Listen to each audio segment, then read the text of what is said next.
We have given ourselves up to the people who provide security. Training in America, training in jobs sucks. Training for a new job always sucks. Training for a new job never really works out the way we think it should. We imagine showing up to our new job with smiles on our faces, happy, excited, nervous. And that the employer has assigned somebody magical, somebody who knows everything, somebody who has been through it all before, and that person is waiting for you to show up so that when you show up, they can teach you everything you need to know about the job.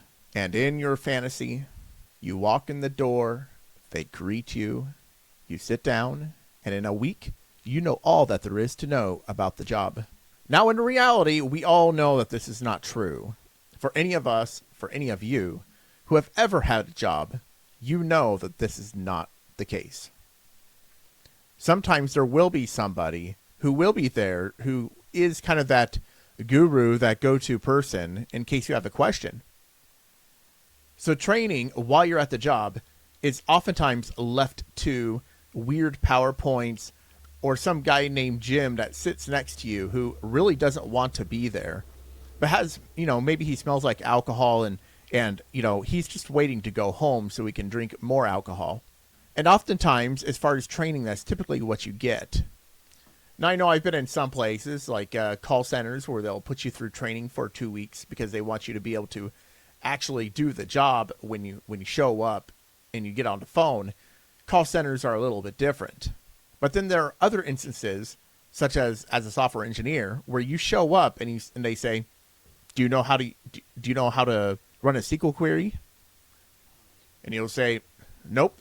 And they'll say, have you ever used SQL Server Management Studio? And you'll say, nope.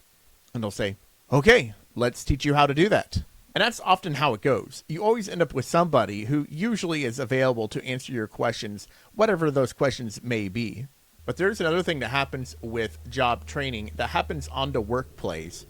And it has nothing really to do with the training that you receive. It really has nothing to do with how long you've been with the company or what your experience level is. But it's when you work at a new employer and the employer or the people who work with you expect that you already know everything that you need to know to do the job. Commonly, this is with people who have been in the workplace, who have been at that job for 10 years or more. And when they've been there that long, they just assume that, of course, you know everything there is to know because everything is easy. And so we have this Reddit post from 314592652 who writes, job fails to train me, then get upset when I don't know everything. How to navigate. I know. They asked a question. How do I navigate this? How do I navigate all the bullshit that happens? How do I navigate the toxicity that happens in the workplace that's derived because I don't know how to do my job properly? And that's only because I haven't had an ample amount of time to learn my job and I didn't receive good enough training. And so we need to unpack that because there's a lot that I covered in that, because there's a lot more here going on than just people are mad at you or they're upset with you because you don't know how to do everything. There's a couple things. It could be an issue with management. It could be that your supervisors are just dicks. It could be that they really want to lord over you and keep you in your place and let you know that you are their subordinates. But this stems from a deeper issue in the employment strata. This is more about how, as Americans and how, as employers, are hiring people and bringing people in to fill roles more than it is about whether you can do your job or not. See, I'll tell you a little old man story. So in 2008, we had the financial collapse. And regardless of how you feel about the financial collapse, meaning who caused it, what were the reasons, there are plenty of videos on YouTube for you to dive into all those sorts of topics. The result of the 2008 financial collapse is that most companies since then have been in survival mode. I'll tell you, prior to 2008, I would go to work, and every employer I would run into, there would always be a new person they always hired new people. They had entry-level people for every type of job that had regular turnover, that had some sort of turnover in some way, shape, or form. And by regular turnover, I don't mean somebody would leave within days. I mean within 2 years. And so if you had a team of veteran employees, you always brought in an entry-level person. And that entry-level person would learn the job in case somebody retired, somebody got hurt, somebody quit, or, somebody just wanted to use PTO. This was before the financial collapse of 2008. Since then, employers have been more desperate. Since then, employers have been running off of skeleton crews. They say, well, we can hypothetically get by with just 2 people to do payroll. So why would we want to hire a third person? And, inevitably, one of those 2 people goes on PTO, they go on vacation, or they quit, or they move to a different job or something, and then the employer pulls their hair out and says, now what do we do? And then they go through this crap of needing to fill the spot, and then eventually they do, and they find that second person.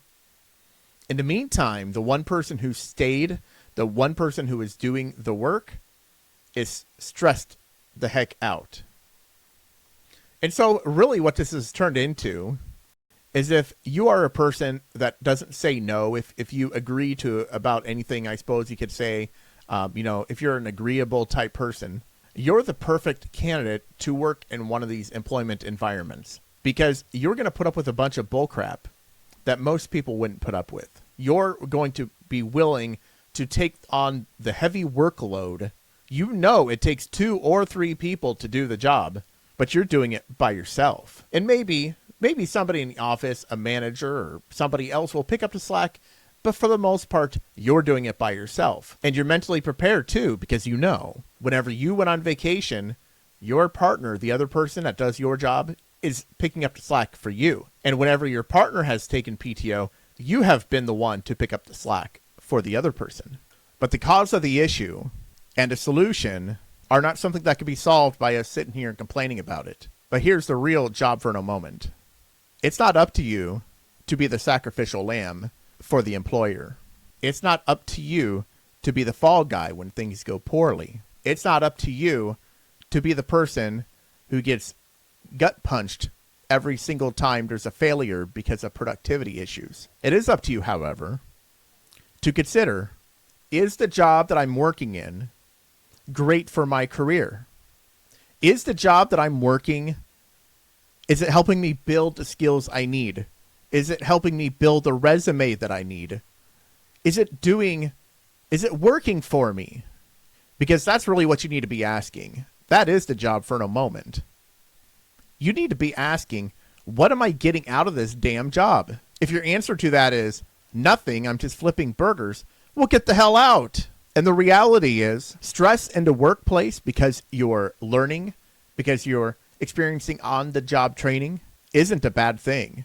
Actually, it's probably good for you. But what you do have to determine is the stress that I'm experiencing, are the skills that I'm learning, is it worth it to continue? Is it worth it to maintain my stress? Is it worth it to continue my job and to continue to put up with the bullshit? Just remember, anytime you're working for a corporation, you're working for somebody else. You're not working for you. You're not working for family. You're working for somebody else. Those skills that you learn are valuable. Make sure they're skills that you could take to some other company. Make sure they're skills that can help you build the career that you want. Be focused and say, are these skills going to help me build my own business someday? Because that should be your ultimate goal. Now, I know we've all been conditioned, especially in America, to never try to build our own business because there are so many hoops and so many pitfalls that we have to go through to be a business owner. Oh, he's a business owner. Oh, like it's some special class of person. It's not. We are all business owners. We are all supposed to be business owners, but we have given ourselves up to the people who provide security. And then we spend our time on Reddit bitching about the poor training. Should the employers provide better training? Yes. Are there many circumstances where training is always insufficient? Absolutely. If you're in IT, just plan on the job training. It's just no matter what they teach you in school, no matter what certificate you have, what you learn on the job is what you're going to need to know. If you found my answer confusing and you have a question of your own, just send me an email. Send it to questions@jobforno.com.